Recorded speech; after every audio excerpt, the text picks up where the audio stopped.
За сайн байцгаана уу? Өнөөдрийнхөө видеогоороо та нартай хэрхэн яаж одоо манифест хийх вэ гэдэг талаарх одоо видеог бэлтгэсэн байгаа. За ерөнхийдөө бид нар хүсэл мөрөөдлөө дуудах, хүсэл мөрөөдлөө өөрийн болгох, хүсэл мөрөөдлөө манифест хийх гэдэг талаарх маш олон удаа бид нар одоо оролдож байсан, сонсож байсан байдаг. За яагаад гэвэл хүн болгон аз жаргалтай амьдрах хүсэл мөрөөдөлтөд хүрэхийг бол эрмэлздэг. Тэм учраас энэ бол маш чухал сэдв. За манифест хийн гэдэг бол хүсэл мөрөөдлөө дуудаж өөр төрөө авчирна гэсэн. Хүсэл мөрөөдөл маань ямар үед биелдэг вэ гэвэл бид нарын одоо байгаа энерги бид нарын тэр хүсэл мөрөөдлийн энергитэй алайн буюу одоо тэр нэгдсэн үед одоо хүсэл мөрөөдөл маань биелдэг. Өөрөөр хэлэх юм бол таны одоо энергийн түвшин маань өнөөдөр 20% таа байлаа гэж бодъё. Тэгвэл таны тэр хүсэл мөрөөдөл буюу хүсэж байгаа амьдралын маань энерги 80% таа байвал та энерги өсгөж 80% таа болсноороо та тэр хүсэл мөрөөдөлтөд хүрнэ. Өнөөдрийнх шиг 20% таа байгаад байвал таны хүсэж байгаа амьдрал маань тэр дээр буюу 80% таа байгаад байвал энэ хоёр хоорондоо зогсож нийлэхгүй гэсэн үг. Тийм учраас бид нар манифест хийж энергитэйгээ нийлж өөрийнхөө хүсэл мөрөөдлийг орчлон ертөнцид илгээх хэрэгтэй. Тэгэхээр орчлон ертөнц маань бид нарын юу хүсэж байгаа вэ гэдэг дээр биш, бид нарын хэн бэ гэдэг дээр хариулт өгдөг. Өөрөөр хэлбэл who you are being буюу чи яг хэн байж чадаж байна вэ гэдэг дээр хариулт өгдөг. Өөрөөр хэлбэл юу хүсэж байна вэ гэдэгт биш. Тэгэхээр бид нар өөрийнхөө дотроос муу мухай энерги ялгаруулад, атаархаад, хүнд муу санаад эсвэл тэр одоо миний хүсэж байгаа зүйл маань хин нэгэн хүнд хор уршиг авчирхаад тийм зүйл хүсэж дотроосоо тийм энерги ялгаруулчаад эсвэл энэ маань болох болов, болохгүй болов, биелэх болов, биелэхгүй болов гэсэн айдас эргэлзээг агуулсан ийм зүйл маань ийм зүйлтэй байвал бид нар тэр хүсэж байгаа амьдралдаа хүрч чадахгүй. Өөрөөр хэлбэл тэр айдас эргэлзээ, тэр гомдол, бусдад атаархаад байгаа тэр зүйлийн маань энерги өөр доогуур vibration буюу доогуур хэлбэлзэл чичиргээтэй байдаг. Тийм учраас бид нар дээгүүр хэлбэлзэлтэй зүйл буюу талархал, хайр, өөртөө итгэх итгэл гэдэг бусдад одоо магтаал, бусдаар магтуулах, abundance буюу элбэг дэлбэг байдал гэд энэ зүйлүүдээр бид нар одоо хүчрхэгжүүлж энэ одоо мөрөөдлийнхөө давтамжтайгаа бид нар нийлнэ гэсэн үг. Тийм учраас манайхаа манифест хийн гэдэг бол хүсэл мөрөөдлийнхөө энергийнхаа түвшинтэй одоо байгаа энергийнхаа түвшнийг нийлүүлэхийг хэлж байгаа юм. Тийм учраас бид нар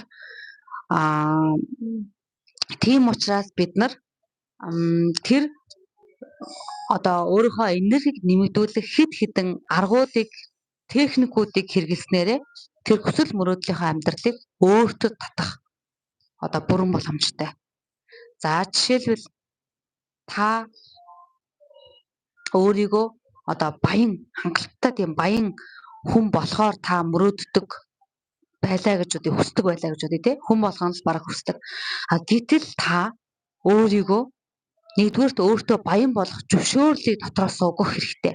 За энэ юу гэсэн үг вэ гэвэл би баян болох эрхтэй. Би энэ хорвоо ертөнцийн дээр хүн болоод төрсөн гэдэг маань би баян, элбэг дэлбэг хангалуун амьдрах, хувь заяагаар мэндэлсэн хүн би баян байх эрхтэй гэдгийг өөртөө тэгж зөвшөөрлийг өгөх хэрэгтэй. Ихэнх хүмүүс баян болохыг хүсдэг. Гэхдээ дотроосоо би баян болох эрхгүй. Одоо миний аав ээж тийм алдартай, үн цэнтэй хүмүүс биш. Тийм мундаг хүмүүс биш. Эгэл жирийн хүмүүс. Тэгэхээр одоо эгэл жирийн амьдрнаа гэдэгтээ бат итгэсэн байдаг. Тэгэхээр өөртөө баян, элбэг дэлбэг амьдрахаар боломж зөвшөөрлийг өгөөгүй гэсэн. Тэгэхээр энэ зөвшөөрлийг та өөртөө өгөөгүй байвал энэ амьдрал 1000 хүсээд тань дээр ирэхгүй. Тэгэхээр өөртөө нэгдүгüрт нь зөвшөөрлийг өгөх хэрэгтэй. Хоёрдугаарт нь шийдвэр гаргасан байх хэрэгтэй. Би баян, элбэг дэлбэг болно гэдэг шийдвэр гаргасан байх хэрэгтэй. Гуравдугаарт нь энэ зүйлдээ бид нар итгэсэн байх хэрэгтэй. За итгэн гэдэг маань зүгээр л шууд за би баян болноо. Баян болохоор шийдлээ гэд итгэждэг зүйл биш. Өнөөдрийг хүртэл та эргэн тойрноос авсан тэр олон програмууд, тэр олон мэдрэмжүүд, тэр олон хистори буюу өнөөдрийг хүртэл танд байгаа тэр дурсамжууд, туулж өнгөрүүлсэн амьдралууд танд өнөөдрийг хүртэл тодорхой нэгэн итгэл үнэмшлийг бий болгосон байгаа. Харин тэр итгэл үнэмшил зөв зүгээр байж байгаа өөрчлөгддөг зүйл биш. Би баян болно гэдэгтээ итгэе гэд баян болчихгүй. Энэ бол бид нарын өнгөрсөнд авч байсан мэдрэмжүүд, туршлагууд бүх зүйлтэй холбоотойгоор уялдаатайгаар энэ мэдрэмж танд, энэ итгэл үнэмшил танд бий болно. Харин үүнийг өөрчлөх боломжтой гэвэл боломжтой. Өөрчлөхийн тулд бид нар тодорхой нэг арга техникүүдийг хэрэглэнэ гэсэн үг. Тэгэхээр итгэл үнэмшлийг өөрчлөх төрөл бүрийн техникүүд байгаа. Даалд ухамсартай холбоотойгоор. Тэгэхээр энэ итгэл үнэмшил маань бид нарын даалд ухамсар дээр суугдсан. Тэгвэл даалд ухамсар дээр тэр бат суугдсан итгэл үнэмшлийг өөрчлөх техникүүд бас байгаа. Тэгэхээр тэр техникүүдийг бид нар мэдэх замаар, хийх замаар өөрийнхөө итгэл үнэмшлийг өөрчилнө. Тэгэхээр итгэл үнэмшил өөрчлөгдөж та тэр хүсээд байгаа зүйл маань над дээр ирнэ гэдэгтэр баараггүйгээр итгэжиж таны тэр хүсээд байгаа тэр манифест маань биелнэ гэсэн үг. За тэгэхээр яаж итгэх вэ? Тэгэхээр үүний тулд та өөрийнхөө identity буюу би гэж хинбэ гэдэг тэр ойлголтыг өөрчилнө. Shift хийн гэсэн.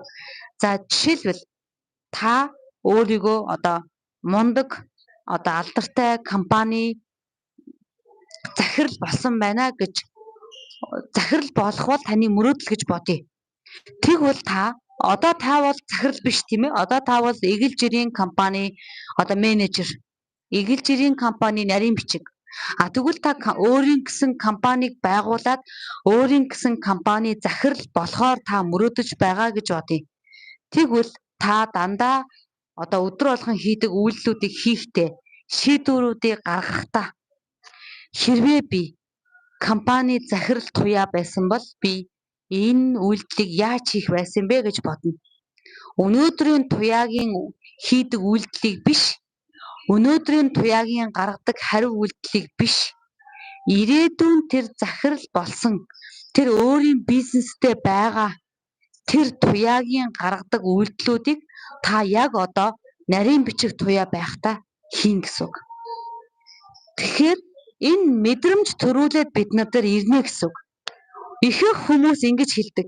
Би мөнгөгүй байж яаж мөнгөтэй байх мэдрэмжийг мэдэрх юм бэ? Би мөнгөтэй болчоод аз жаргалтай болно гэж боддог.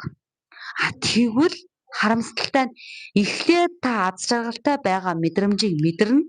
Дараа нь танд тэр мөнгө ирнэ.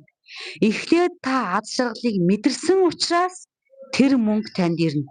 Тэр аз жаргал танд ирнэ. Яг үүнтэй адилхан. Эхлээд та компани захирал туяа болоогүй байхдаа, нарийн бичиг туяа байхдаа компани захирал байх туяагийн өмнөөс тэр шийдвэрүүдийг гаргаж, компани туяа ямар үйлдэлүүдийг гаргаж болох уу? Компани захирал туяа ямар зүйлүүдийг хийж болох уу гэдэг зүйлүүдийг та хийж байж таны тэр identity буюу таны хинбэ гэдэг зүйл маань багаар солигдно.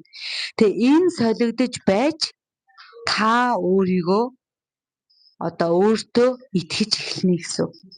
Тийм учраас дандаа өөрийнхөө гаргадаг үйлдэлүүдийг, дандаа өөрийнхөө гаргадаг шийдвэрүүдийг гаргаад байвал бид нар дандаа адилхан үр дүнгэл амсаад байна. Тэгэхээр Альберт Эйнштейний хэлснээр та дандаа өөрийнхөө хийдэг ижилхэн зүйлийг хийгээд байвал та өөр үр дүн хүлээнэ гэдэг бол галзуурал юм а гэж. Тэгэхээр хэрвээ та юу ч өөрчлөхгүй бол таны амьдралд юу ч өөрчлөгдөхгүй гэж. Та өдөр болгон хийдэг зүйлээ л хийгээд байвал, өдөр болгон гаргадаг шийдвэрээ л гаргаад байвал, өдөр болгон гаргадаг хариу үйлдэлээ л гаргаад байвал та өдөр болгон нэг ижилхэн үр дүнгэл амсна. Таны амьдралд юу ч өөрчлөгдөхгүй. Тэгэхээр та амьдралд хизээ өөрчлөлт гарах вэ гэвэл та бодлоо өөрчилсөн үед, та бид хариу үйлдэлээ өөрчилсөн үед бид нарын амьдрал өөрчлөгддөг байх нь. Та өөрийнхөө identity-г өөрчилсөн цагт, өөрийгөө өөрөөр харж эхэлсэн цагт, өөрийгөө өөрөөр бодож эхэлсэн цагт таны жинхэнэ өөрчлөлт гардаг байх нэ. Тийм учраас өнөөдрөөс эхлээд бид нар тэр хүссэн амьдралдаа хүрэхийн тулд өөрийнхөө итгэл үнэмшлийг өөрчлөх хэрэгтэй. Итгэл үнэмшил маань яаж өөрчлөгдөх вэ гэвэл өөрийнхөө identity-г өөрчилснөөр өөрсдийнх нь итгэл үнэмшил өөрчлөгдөнө. За тэгэхээр өөрийгөө баян элбэг дэлбэг компани захирал эмэгтэй болсон байгаагаар өөрийгөө харж байгаа бол та яг тэр компани захирал эмэгтэй юу хийх вэ? Тэр яаж хувцлах вэ? Тэр яаж хооллох вэ? Тэр хідэн цагаас босох уу гэд бүх зүйлийг тэр хүний өмнөөс хийнэ. Компани захирал эмэгтэй залхуураад 12 цаг хүртэл унтахгүй байх. Компани захирал эмэгтэй дандаа хохирогчийн дүрд байхгүй байх. Тэр дандаа бизнесийг юунд хөрөнгө оруулах уу? Мөнгийг яаж өсгөх үү гэдэг дээр боддог болохоос биш. Хэн нэгний амьдралыг хараад өдөржин хэн нэгний амьдралыг ярьж өдөржин хов зөөж амьдрахгүй гэсэн үг. Тэгэхээр энэ өдөр болгон хийдэг зүйлсээ тэр болох гээд байгаа хүнийхээ өмнөөс өөрчлөн гэсэн. Тэгжээж бид нарын тарих аажмаар за би бол ийм хүн болж байгаа юм бэ. Би бол ийм хүн юм а гэдэг дээр бид нарын тарих маань итгэж эхлэн гэсэн. Тэгэхээр та юунд итгэн таны өнөөдрийн амьдрал тийм болсон байгаа. Тэгэхээр манифест хийн гэдэг бол өөрийнхөө хүсэж байгаа тэр амьдралыг айл хэдийн таны амьдрал дээр ирчихсэн байгаагаар мэдэрч явна гэсэн. Өөрөөр хэлбэл та тэр хүсэж мөрөөдөд байгаа амьдрал дээр байх үед ямар энергийн хэлбэлцэл танаас ялгарна, тэр энергийн хэлбэлцлийг тэр зүйл таны амьдралд тохиолдоогүй байхад гаргана гэсэн. Тэгэхээр саятан тэр бомтон туяа болж чадаагүй байхдаа өнөөдөр та тэр бомтон туяа аль хэдийнэ болсон мэтэр өөрөөсөө тийм хэлбэлцлүүдийг гаргана гэсэн. Тэгэхээр үнэтэй ресторан, үнэтэй хоолны газруудаар явна гэсэн үг. Өдөр зүгээр л сууж байхдаа би юунд хөрөнгө оруулалт хийх үү? Би хаанаас байр авах уу гэж бодно гэсэн. Энэ үед бид нараас юу ч унахгүй. Энэ бол үн төлбөргүй шүү дээ. Бид нар юм бодлоо гэд бид нар мөнгө төлөхгүй шүү дээ. Тэгэхээр өнөөдөр зүгээр л энгийн туяа байхдаа та саятан туяагийн хэмжээнд бодох хэрэгтэй. Би юунд хөрөнгө оруулалт хийх үү? Гадаадад байр ямар үнэтэй байна? Хувьцаа ямар үнэтэй байна? Та юунд хөрөнгө оруулалт хийх үү? Яавал миний мөнгө өсөх үү? Яаж би өгөөжийг нэмэгдүүлэх үү? Хадгаламжаас би хэдэн хувийн өгөөж хүртэж байна? Real estate буюу үд хөдлөх хөрөнгөөс би хэдэн хувийн өгөөж хүртэж байна? Би гэх мэтчлэн дандаа хөрөнгө оруулалтын талаар бодож эхэлнэ. Өөрөөр хэлбэл саятан тэр бомтон хүмүүс дандаа хөрөнгө оруулалт хийдэг. Дандаа хөрөнгө оруулалтын өгөөжийн талаар боддог бол өнөөдөр танд тэр хөрөнгө оруулах хэмжээний мөнгө нь байхгүй ч гэсэн та тэр хөрөнгө оруулалтын талаар бодож тэнд анхаарлаа хандуулна гэдэг маань тэнд та өөрөөсөө энерги ялгаруулж байна гэсэн. Тэр энергийг өөрөөсөө ялгаруулах замаар тэр энергитэй өөрийнхөө өнөөдрийн вайбрашныг авчирна гэсэн. Өөрөөр хэлбэл таны даалд ухамсар маань энэ зүйл таны амьдрал дээр болцсон гэж итгэж байна гэсэн. Та тэр зүйлийг болцсон гэж итгэнэ гэдэг маань тэр зүйлийг та өөрийнхөө амьдрал дээр татаж чадна гэсэн.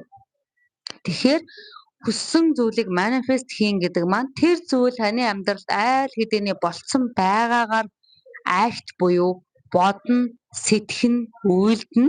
Тэр зүйл айл хэдийнээр болцсон байгаагаар төсөөлнө. Тэр зүйл айл хэдийн таны амьдралд болцсон байгаагаар